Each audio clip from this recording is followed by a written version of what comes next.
Hey, what's up, everybody? Sports Gaming Rosters here again. I got another NBA 2K22 / 2022 NBA season mock draft for you guys. The All-Star break just ended. The NCAA tournaments are about to start soon, so this is a really good time to dig into another one. It's been a while. Been busy with some other things, but I got one here for you guys. So, as always, the lottery was determined by a simulation over at the amazing website tankathon.com. Without further ado, let's get started. With the first pick, the Indiana Pacers select Chet Holmgren, power forward from Gonzaga. So Holmgren's kind of separated himself a bit from the other guys in this class, in my opinion. Even though he is almost 20 years old and he is rail thin, you can't ignore the production. You can't ignore the points, the rebounds, the three-point shooting, the blocks. I mean, he's just a modern-day big man that every team would love to have. I think he's ahead of Jabari Smith and Paolo Banchero and Jaden Ivey right now. I can't see a scenario where he wouldn't be the first pick. Obviously, there's a long way to go. A lot of things left to be determined, but right now, he's the man, in my opinion. So the Pacers, who are starting a complete rebuild, this is a great way to kick it off. You got Tyrese Halliburton, and now you have Chet Holmgren in the middle. So with the first pick, Indiana goes with Chet Holmgren, power forward from Gonzaga. With the second pick, the New York Knicks select Jabari Smith, power forward from Auburn. Even though Chet Holmgren is my number one prospect right now, Jabari Smith is right behind him. He hasn't really done anything to dissuade scouts. I mean, he's coming off a 31-point game against Vanderbilt and a 28-point game against Florida. Auburn's one of the better teams fighting for a 1 seed in the tournament, and Smith is the man for that team. Basically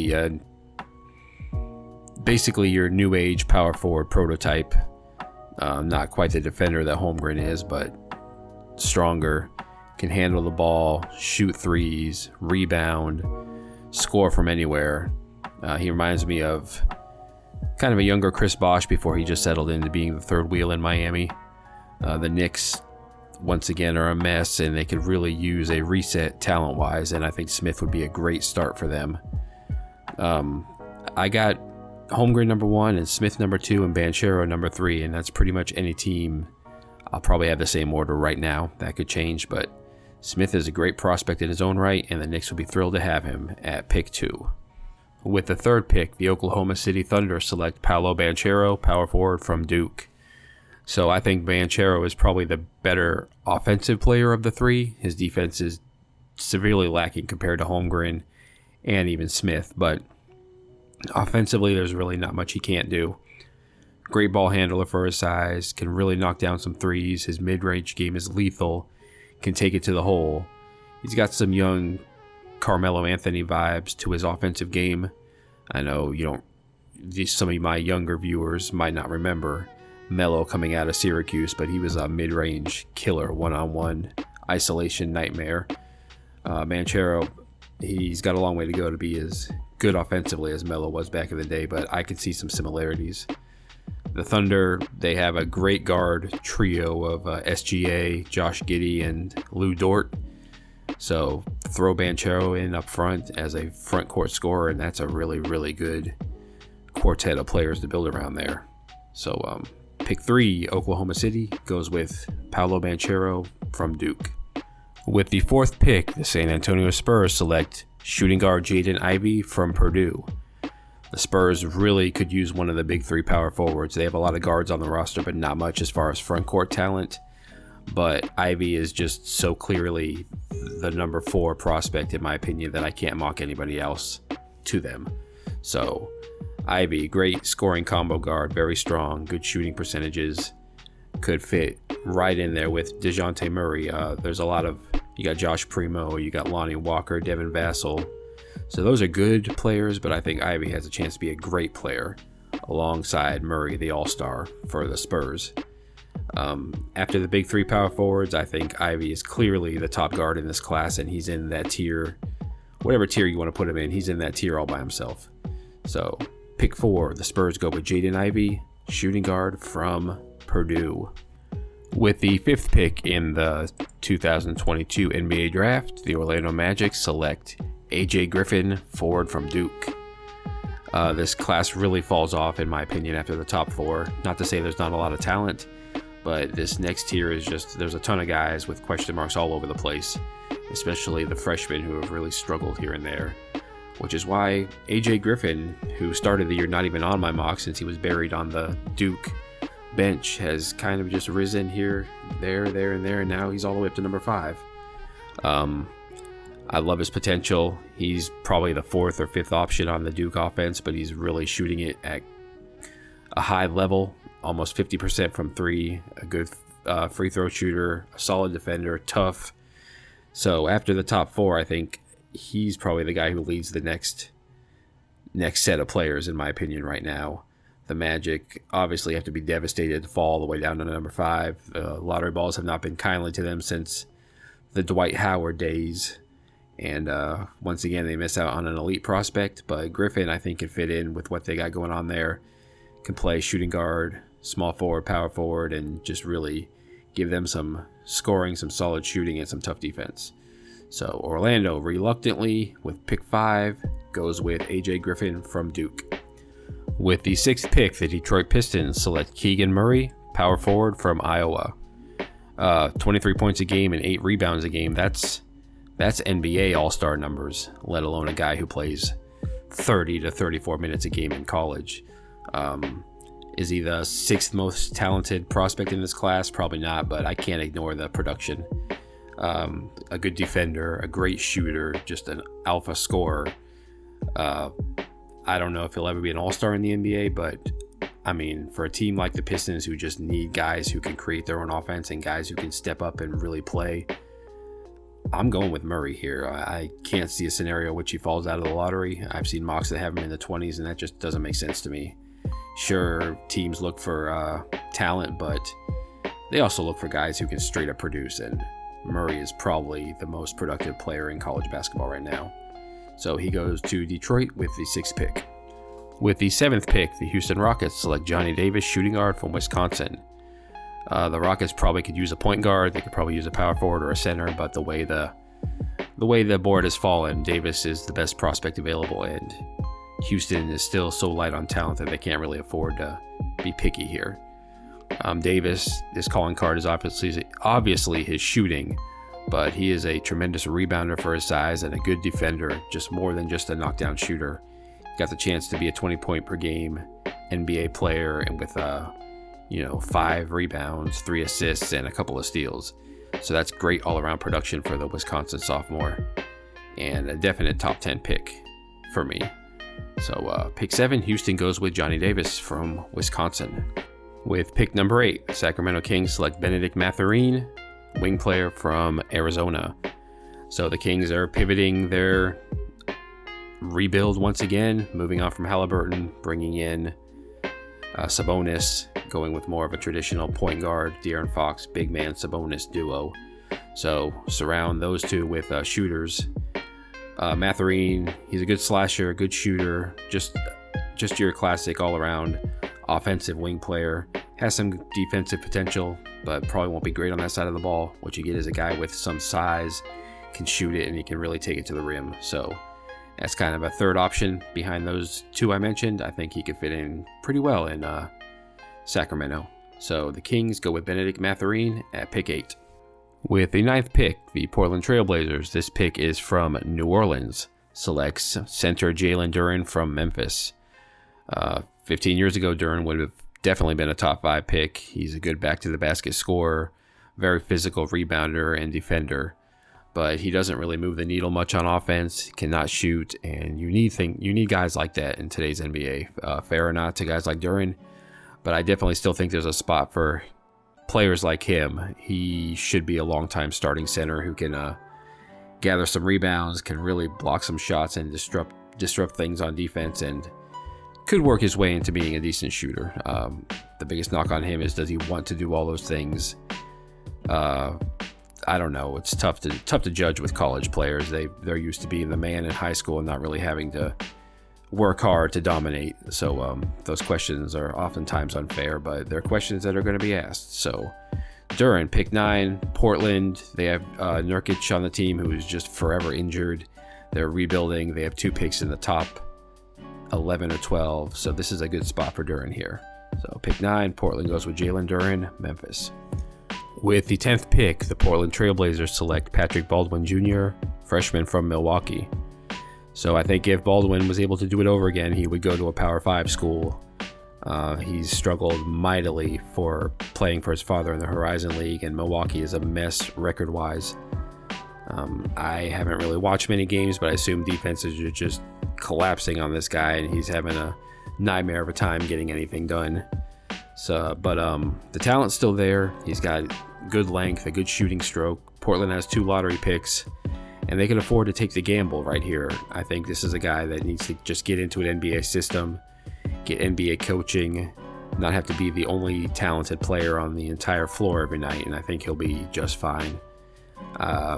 Harrison Barnes type scorer maybe. Who knows? But pick 10, 2 first-round picks for Portland. I think this is a good spot to take the gamble on Patrick Baldwin Jr.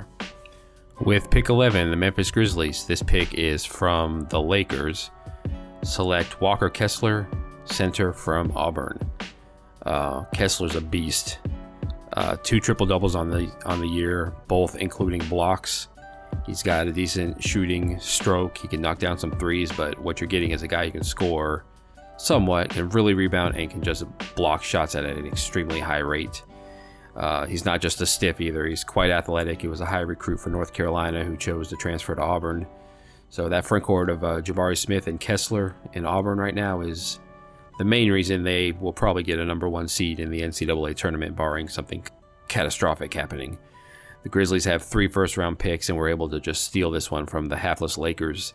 I think this is a great spot for a guy like Kessler who can come in behind Jaren Jackson and Steven Adams and just provide energy and hustle for the second unit.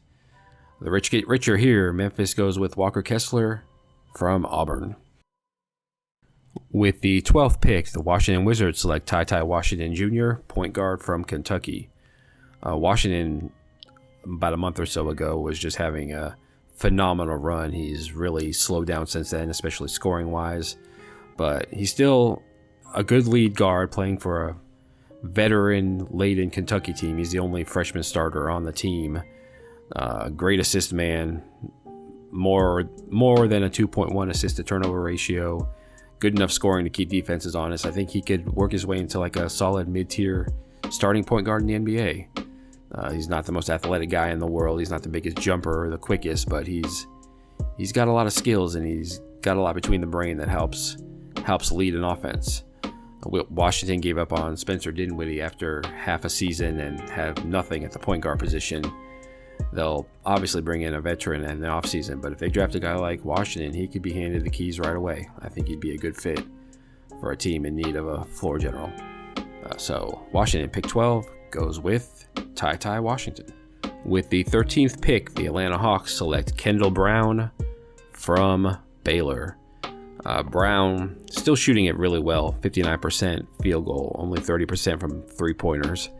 I had him all the way up to my top 5 a couple months ago. The problem is he just disappears far too many times for my liking. There's a lot of games where he scored between 0 and 5 points per game, despite getting 30 minutes of contest, which is puzzling. I understand that Baylor is a pretty veteran-laden team, but to just kind of blend into the background like that so often it's concerning.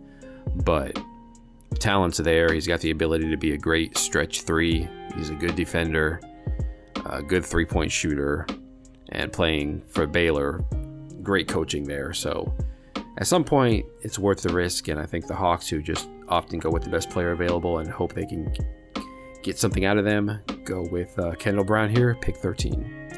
With the 14th pick, the Charlotte Hornets select Mark Williams, center from Duke. Williams, I guess you'd call him a role player for Duke. They got so many alphas on the team, but I think he's more than a role player, especially if he's on a different team. He's really had some great statistical games sprinkled in here and there. Obviously, being a big man, being an underclassman, he's going to struggle with consistency. but he's a good back to the basket scorer, a good shot blocker, a good rebounder, and he can really run the floor and keep up with guards. I think he would be a good fit for the Hornets. They seem to draft a big man every year, and they're just not really panning out very well. I think Mark Williams. Richards is the guy they drafted a couple years ago, who is one of those who has not panned out. But anyway, Mark Williams, I think he's got a chance to have a pretty long career as a starting center, catch some lobs from a LaMelo Ball, gather some rebounds from Kelly Oubre's misses, and just do your thing in Charlotte, big man. So pick 14, the Hornets go with Mark Williams from Duke. With the 15th pick, the Oklahoma City Thunder select Jaden Hardy from the United States, who played in the G League last year. So we know that the G League was not really kind to Hardy, who was a top 5 recruit, a possible top 5 pick, who's kind of fallen off the map a little bit. But the Thunder, they have so many picks. They got just so much fluidity on the roster, what they want to do with their players and with their future. They can take a guy like this, and if he ends up being what scouts thought he was coming out of high school, then they have a steal. And if not, oh well, they got another 7,000 picks to really make up for it. Yeah, they got a lot of guards on the roster, but they're still just a team collecting assets everywhere they can. And I think Hardy would be a good gamble right here at pick 15. So he goes to the Thunder. With the 16th pick, the Houston Rockets select Terry Eason, power forward from LSU. So this is kind of a need pick in the middle of the first round, if there's such a thing. Like I said, Houston doesn't really have many big men on the roster. Eason, I wouldn't call him a big man. He's more of a combo forward, like a young man's Jeff Green type.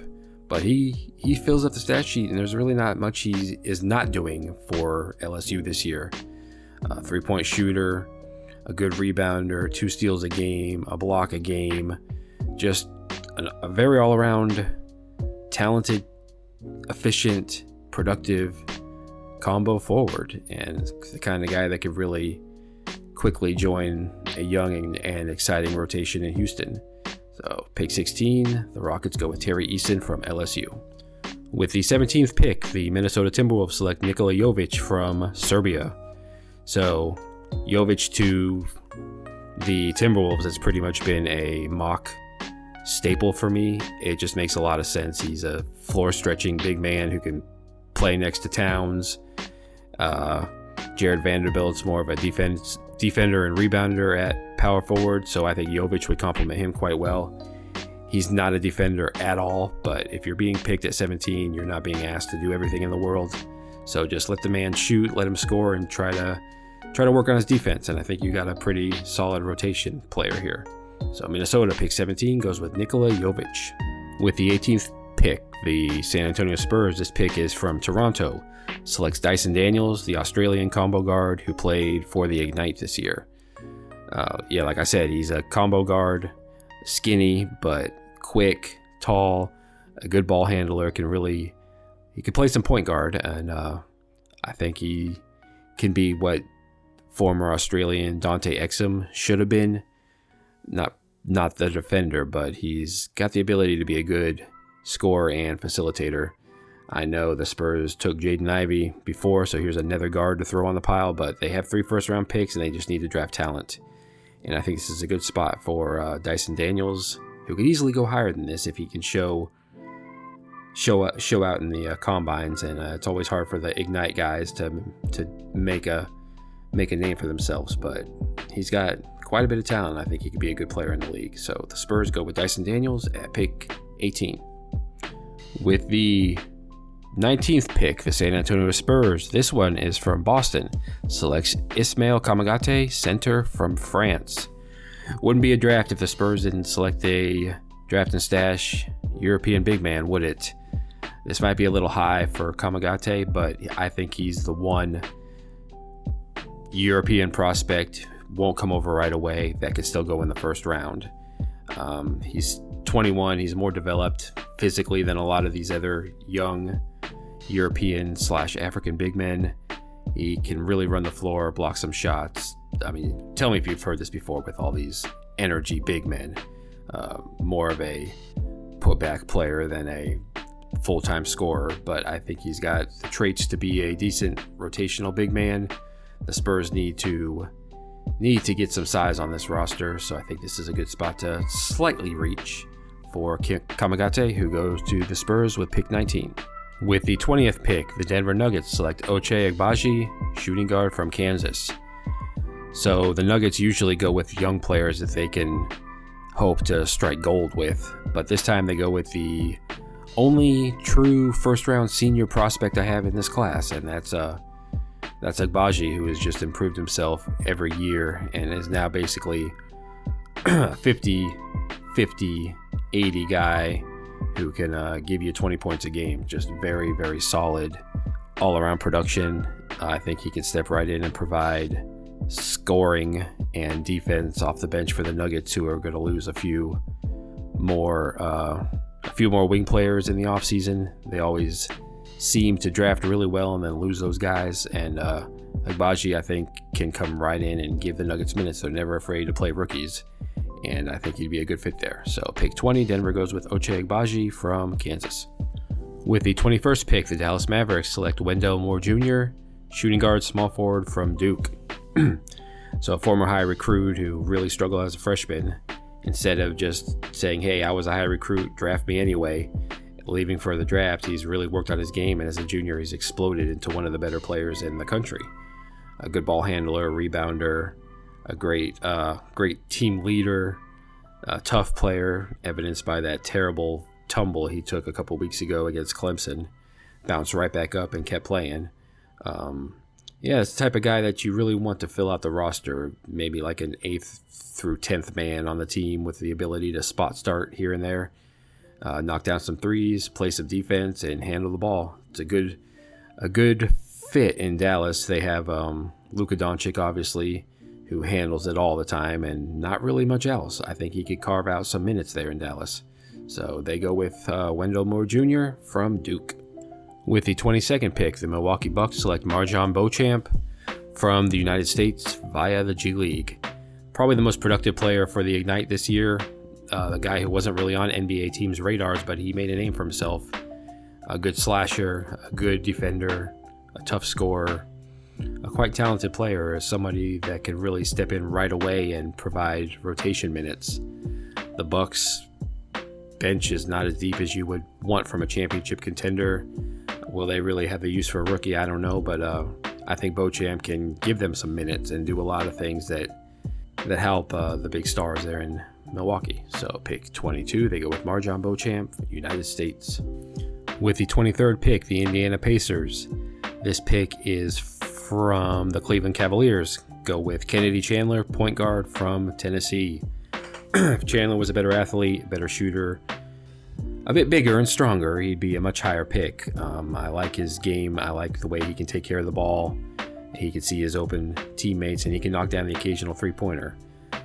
He's got physical limitations that could keep him from being a full-time starter, but at the worst, he'll be one of those Ish Smith types who just bounces around forever and just finds his way into minutes constantly. The Pacers have Tyrese Halliburton, obviously, who's going to be their point guard of the future, but picking this low, you just want rotation guys, and I think Chandler could definitely be that behind Halliburton in Indiana. So they go with Kennedy Chandler from Tennessee.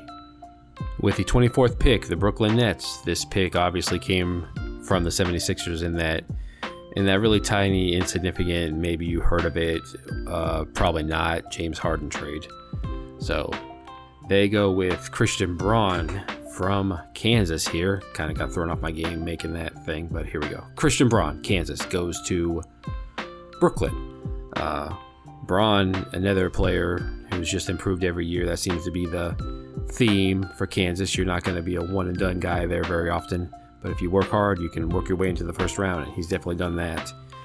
More than just a shooter, he's got good size and one of the better wing shot blockers in college basketball, surprisingly. If you look at him, you don't really think of that kind of player, but he's quite tough, can knock down some jump shots, and the Nets are one of those few really like quote-unquote super teams that aren't afraid to play some rookies. Cam Thomas is really providing a lot there, and I think that Christian Braun could be another one of those rotational guys who can just knock down some jump shots and play some good defense there in Brooklyn. So they go with Christian Braun from Kansas, pick 24. With the 25th pick, the Memphis Grizzlies select Max Christie, shooting guard from Michigan State. Christie's quite talented, and with further development and more consistency, could easily be a lottery pick. But if he declares after this season and the way his season's going now, I have a hard time putting him that high. Should he play another year? Yeah, his shooting percentages are not great. He's more of just kind of like a rotation piece for Michigan State, but he's playing 31 minutes a game. And if you're playing 31 minutes a game and you are a high recruit, you're usually going to declare for the draft. He will go in the first round. He's got a lot of talent. He can work his way into one of those 20 point per game scorers, shooters. He doesn't do a whole lot besides shooting, but hey, you need shooting. The Grizzlies have 3 first-round picks, and this is a great spot to go with Max Christie here from Michigan State. With the 26th pick, the Miami Heat select Gene Montero, point guard, Dominican Republic. Montero has a lot of talent, but he's extremely far away from being a productive NBA player. Right now, he's more of a scorer, doesn't really know how to play the point guard position, but at his size, 6'2", about 170 pounds, that's the position he's going to play. The Miami Heat, who are better at developing undrafted players than most teams are at developing top 15 picks, it's just a great spot for him to go. He gets to play near his home country of the Dominican Republic. He gets to work behind some great veterans and really hone his game. I think he's a borderline first-round pick. The talent's definitely there to be a good scorer in the NBA. It's just there's a lot of work that has to be done with this guy. But the Heat, who don't really need a rookie and can afford to develop somebody like this, select G. Montero, pick 26. With pick 27, the Chicago Bulls go with Christian Koloko, power forward / center from Arizona. He was pretty much a bench warmer his first 2 years, but has really exploded as a junior. Great energy guy, great shot blocker and rebounder, and a pretty good shooter for a man his size. Still as a junior, he's a pretty big project, which is why he's still available at pick 27. But I've mocked him to the Bulls several times. This is the kind of guy who they really need off the bench. They're starting a 6'4" player at power forward. Obviously, you're not going to draft an immediate starter this late in the first round, but I think he can provide some quality front court minutes, at least as a backup. So Chicago goes with Christian Koloko from Arizona. With the 28th pick, the Memphis Grizzlies select, if I say this right, I hope, Gabriel Procida, wing player from Italy. He's had quite a bit of buzz as far as European prospects go. Still only playing about 18 minutes a game for his European team, but really shooting the ball well, especially from threes. A deadly knockdown three-point shooter, a very efficient scorer, and I think he could definitely crack the first round as a guy who can play overseas for a couple more years before coming to the NBA. The Grizzlies, one of the best teams in the NBA, one of the deepest teams. 3 first-round picks are obviously not going to want 3 more rookie contracts on the roster next year. So this is a great spot for a guy like this to go. So Memphis selects Gabriel Procida from Italy. With the 29th pick, the Golden State Warriors select Orlando Robinson, big man from Fresno State. I can see all the who faces right now. This is probably the one guy nobody's really ever heard of, but he's been tearing it up for the Bulldogs for the past few years now. Good size, great shot blocker, can handle the ball, can see the open man, make some good passes, rebound, knock down jump shots. He's a 7-footer, a great scorer. I think he's a definite NBA rotational player, and I can see him squeaking into that very end of the first round, especially for a team like the Warriors who are always looking for some cheap bench production. Robinson could be what James Wiseman hasn't been yet. Backup big man, floor stretcher, things like that. So good pick here. I like Robinson a lot, and I can definitely see him falling into that first round. He goes to Golden State, pick 29. With the 30th pick, the Oklahoma City Thunder, their 3rd pick of this draft, and this one is from Phoenix, goes with E.J. Liddell, forward from Ohio State. Now, the Thunder could easily go with another freshman like J.D. Davison, Harrison Ingram, Caleb Houston, a guy like that. But Hey, Liddell is he's having such a good season. I got to put him in the first round. He deserves it. And plus, the Thunder could use a guy like this. Not the biggest guy, but he can play power forward in today's NBA. A really good shot blocker, a good shooter, just a great all-around player who's one of the best players in college basketball this year. And I think he's got a lot of skills that could translate well to the NBA. So yeah, you don't always need to draft a young potential prospect if you're a bad team. You need guys like this to fill out the roster. So EJ Liddell goes to the Thunder with the 30th pick. And that's it, guys. Thank you for sticking around. I tried to make this thing a little quicker than usual. If it sounds different, I got an actual microphone.